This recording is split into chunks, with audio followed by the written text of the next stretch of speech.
Hello there, world of tankers. Welcome to the channel. I'm your host, Droodles Blitz, and in today's video, I'll be playing in the Tier 10 French Tech Tree Auto-Loading Heavy, the AMX 50B. This is a vehicle that's, well, pretty overpowered to be entirely real.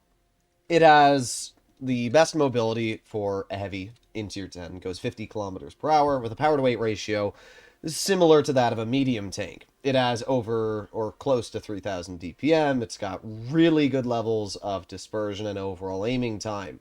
It has ridiculous good levels of premium pen, almost 360 APCR, 10 degrees of gun depression, and even though it has no armor, Wargaming decided for some reason to give it reactive, which means that almost 30% of the damage you receive when you're pushing somebody can be turned to zero. And with all of that being said, in today's video, I'm going to be showcasing two replays that Flossie and I had, double platooning 50Bs. Just another great example of why autoloaders are truly good and balanced for the game. So here we are on Yamato Harbor. And what do we have up against us? Well, we got a 114 SP2, Chieftain Mark 6, we have an E100, okay, and then they have an E3 and a 183. I mean, this is not the best map for the 50B, because this is a tank. Well, to be fair, the 50B does do well on town-based maps, and the reason why is because you can work it around a corner, put on your reactive, and boom, boom, boom, boom, boom, get your 4-shell clip into somebody. The problem is, this is not necessarily a map that's designed like that. You know, this is a very large map where the corridors are pretty distant from each other, making it pretty tricky sometimes to get those shells out.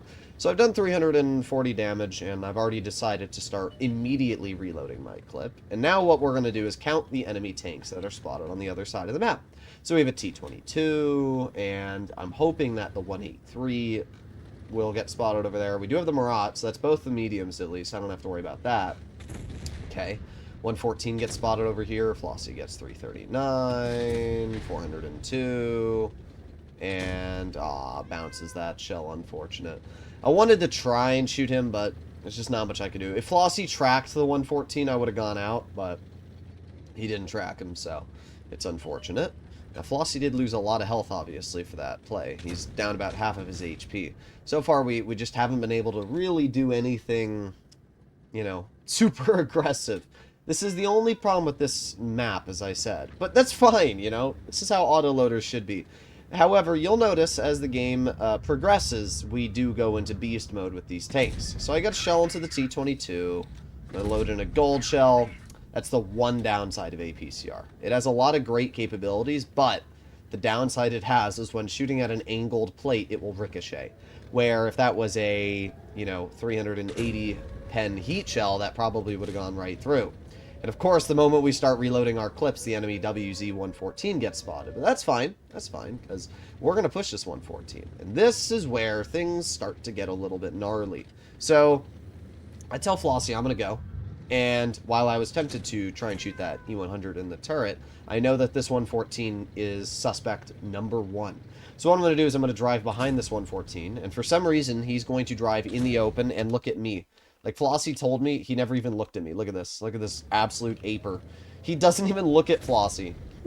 Flossie shoots him all 4 times, and bro just dies. And then I say, well, I'm just going to activate reactive armor, take away a decent chunk of that E100's roll, and shoot him 5 times. So the E100 shoots me for 500 damage, and in return, I shoot him back for 1,500. Think about that. 500 for 1,500. That means I did 3 times the damage to that player.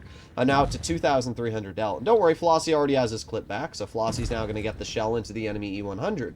I'm still at 1,800 health as well, which is quite nice. So I just need to reload here for a couple more seconds, and then I can ideally push this Chieftain Mark 6. Chieftain backs in the cover, which means he's not going to spot me, and the T-110E3 just shot, which means I now have the go-ahead to push this player.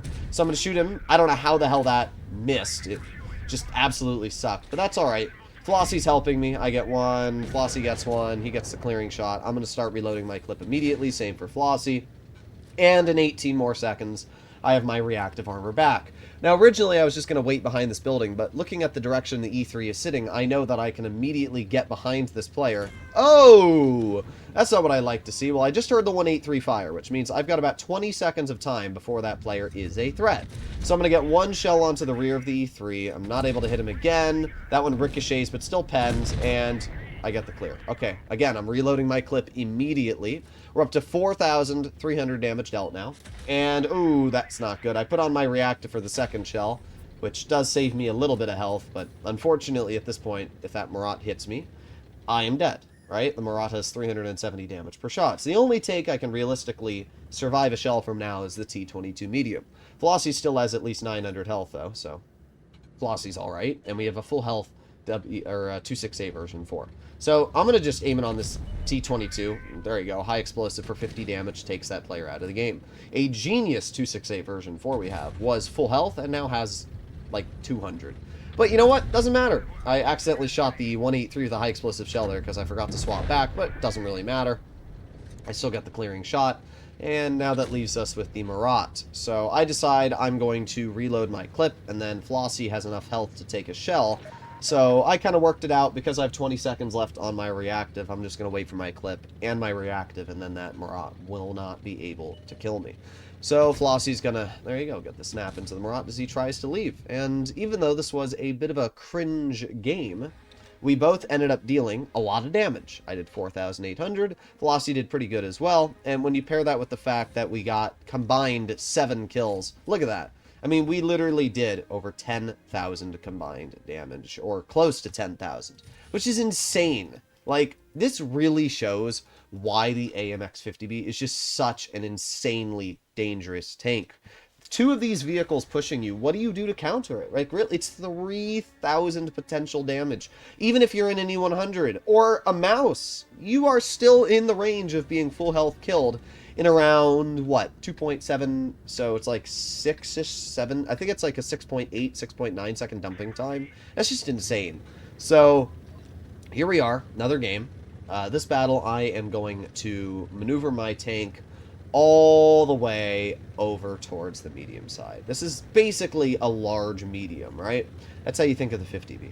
So Flossie and I are going to drive to medium flank. And as you'll notice, we're literally just as fast as the Caro. In fact, I might even be faster than the Caro. Like, that's insane. So what do we have? Well, the enemy M48 Patton is definitely going to be a threat. And they also have a Skoda T50. The beginning of this game, Flossie and I do bleed a lot of health, but we also do a lot of damage, which you will notice. So we have an enemy M48 Patton here, and we also have a Skoda. So I'm going to put on reactive. I'm going to get 1 shell into the Patton. Oh, that's an enemy 50B. I'm not going to put myself in a position where that 50B can bleed me out. So I'm going to back up. I bled about half of my health there. I aim at a gold shell on that M48 Patton turret, and there you go. So, in this time, we have killed a full health Patton. That's it. Full health tank, gone. Flossie and I deleted that tank. Now, we did bleed a lot of health. We bled about maybe 2,000, so we actually bled more than that Patton, but we still killed a full health tank, and we are still healthy enough that we can continue to play here. So at this point, you know, I'm thinking to myself, and I'm thinking, this is not necessarily great, right? I got the Kron here. I'm going to try and get that shell, but I don't have the gun depression, and I don't have the health to really be trading. If that Kron hits me, I'm down to, you know, 600, 500 health. That's really not a good maneuver for me. So instead, what I'm going to do is try and find that Ho-Ri, because you look at the enemy lineup, and there's only one tank that hasn't been spotted, the Ho-Ri. Flossie actually told me he got a 560 bounce from the tank destroyer bush. So with that information, I can easily conclude that the Ho-Ri is right there. And with the Ho-Ri being at 1,280 health, it means I can also one-clip this player.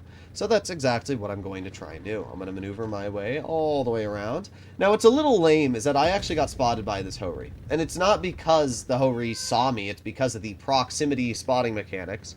I was within 50 meters, so that player was able to detect me. Kind of lame, not going to lie. I should have put on my reactive. I kind of, I don't know, thought I could back up before the Ho-Ri had a shell, but it's alright. I get 2, I get 3 into the Ho-Ri. Now I back up. Ho-Ri misses the shot. Not really sure what the thought process was there, but that player missed the shot. Didn't have the gun depression to hit me. Now I'm up to 2,400 damage. Don't worry, in 13 more seconds I'll have another clip back. Flossie's getting some shells into the enemy AMX 50B, and I will be reloaded in 5, 4, 3, 2, 1. Alright, here we go. We got the 50B. I'm going to load in a high explosive for 538 damage. I'm going to load in an AP for 353. And there you go, 364. That's it. 3,700 damage.